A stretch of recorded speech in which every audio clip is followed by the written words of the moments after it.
Laban Ismael Lapu bilang unang mababaraptas, Angel Faith Real bilang ikalawang mababaraptas, at Philip Geliano bilang lakas diwa.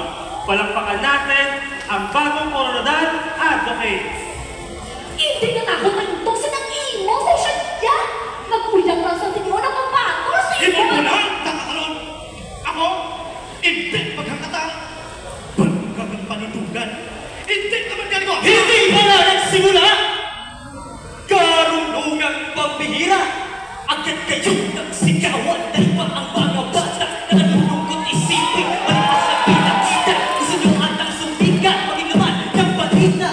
Ginoo at pinipili ang aking inimbitahan. Itong husay at talento, ibadila ng tuluyan. Mga letra at katagaan, ebidensya'y ituturan, prinsipyo at pagkatao. Ilalatag ng malaman. Social media ba'y maganda? Maghubog ng kaisipan tungo sa progreso. Tsak ba itong maglulula nitong bayan ba ay mula sa magandang katangian? Bawat parte pakinggan. Simulan na ang tangisa. Sa baliktaktak ang utas, ipapamala sa lakas. Likod nyo, dyan ba lapit ba makita ang angas? Para lumakalaban ko, ganda mga lahat ng bakas. May oras pang nalalabi upang ikaw ay umatras. Kitang-kita, klaro-klaro, ano man ang argumento, wala lang ang pagtanungan pagkat bating ang totoo. Itong ating social media, kahit saan ka pumwesto, may maraming binipisyo kasangganang Pilipino. Ito si Facebook at Twitter, sa subscriber ay maraming idagdag pa sa Instagram. Followers di masang tabi, milyon-milyon kung magdamit, siya di mag-aatuli. Sa isang click, may re-post ang lahat updated live. Ang pagsapo ng tagisan, mahalagang matutunan. Mga aral lang nakuha, mga update pabilisan. Tsaka kung di ka mamangkay ay ito sa pansitan, pagkat ang pagkaunlaran, social media ay angat dyan. Nakahihiyang siping sa'yo ang pangalan. Simula kayong bilang kabataan, marapat na tatalima. Isa pa lang minus nga social media ang makanapaano mo. Masasabi na tanggapin ko ng kusa. Angel, mariposa niyan. Reyna, ng balitaktakan sa argumentong dalawa hindi tao. Ulo matahan-tahan sa atirang evento. Sunod sa buwan, mga ingay mapahang. Malaki sa aktividad. Itong Facebook at Twitter, tsak walang mapapala. Mali-maling impormasyon. Para chismis ang balita. Kadalasan ay ibang walang aral na nakuhagan. Tumaang ang ulat na gustuhin mong makita. Pagsamo ng tagisan, talagang magtututupan. Mga aral na makuha ni dapat. Ipagkibit lang sa siyang hindi ako ang makindi tulong sa pansita na aming buhay ng awas at social media ang dahilan. Paano mo masasabing walang silbit, walang saysay ngayong ikaw na nga mismo sa Facebook ay nabubuhay kung bubuksan ang cellphone mo. Tsaka kotsang tunay sa lahat ng social media. May bitch pa rin hindi ay Maria sa Jessica. Social media ay the best. Respetadong mamahayag sa pagsaludo ay hindi. Lodi kong siklak na nga milyong followers Facebook page. Ang messenger na CCP. Good news parate ang hatid. Dahil hinapiran ko teksto sa isang analohiya. Di ba't itong halalan? Social media ang inuna. Lahat na ng politiko may Facebook page na ginawa sapagat ang plataforma. Doon na nakikita. Tandaan mo kaibigan mula sa araw na ito ang lahat ng kaalaman ng matutunan ng tao. Nasa social media lahat na sangganang pagbabago. Mas mapadali ang buhay nitong bawat Pilipino sa mga apps, mga websites. Lahat na anong silbi itong mga online platforms. Pwede kumuha ng dance. May online consultation din na sugay mapabuti. O online selling, online traffic. Patutok sa online klase. Online sabot, online scam. Pati online prostitution. Sa panahon ng social media, kasabay nga na umus mo. Anong kaisipan nga ba itong binibigyang tuon sa tamakmak na makahamak na ulawin ng intensyon? Di paramihan ng likes, share, itong usapin dito, bagus tamang impormasyon, upang videos ay maglaho. Mga alagang ng hindi mabayaran ng gusto na dahil sa social media.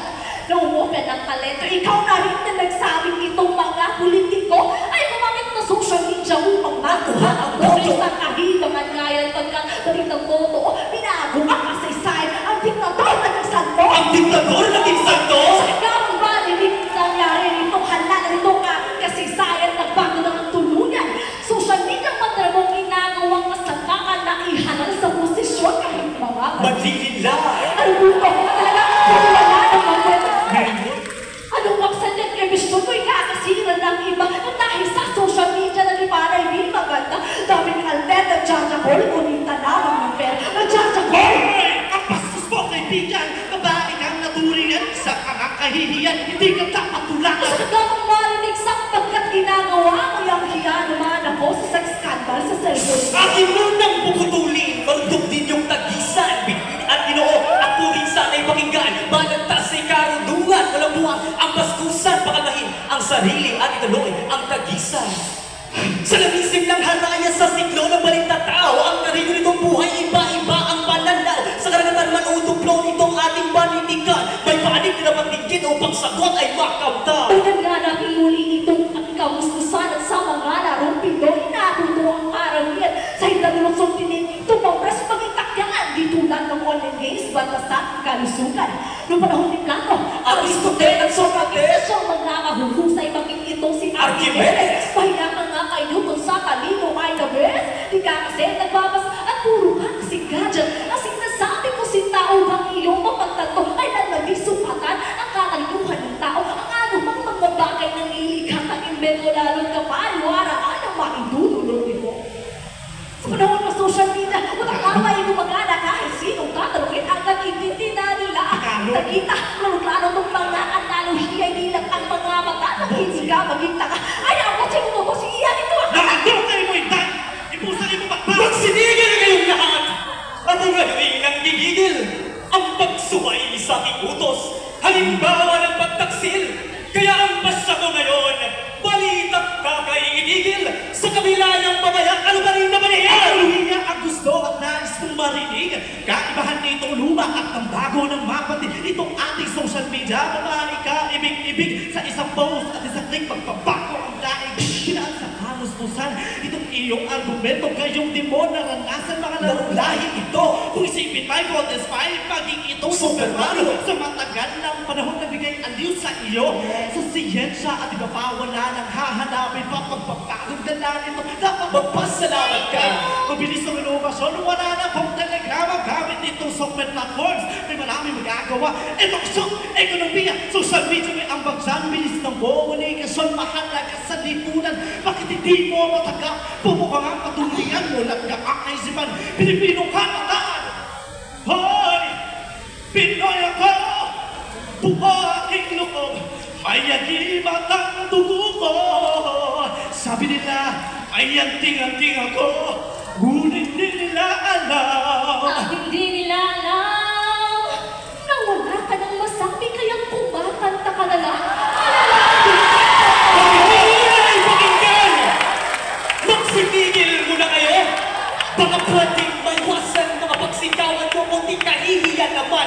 Sa bungay, wala tayo. Mga nagandang sining, tigil naman ninyo ako. Paghubog ng kaisipan sa modernong panahon, marapat at naiangkop dito sa ating henerasyon. Panig ng social media mula noon hanggang ngayon, sadyang may malaking ambag kapag tayo ay aahon. Sa maraming kaganapan, hindi tayo nagpahuli. Maging sa ating mga laban sa Isupas Philippine Sea. Nalaman ng buong mundo ang tayo ang mapang-api. Salamat sa katotohanan. Social media ang sasaksi.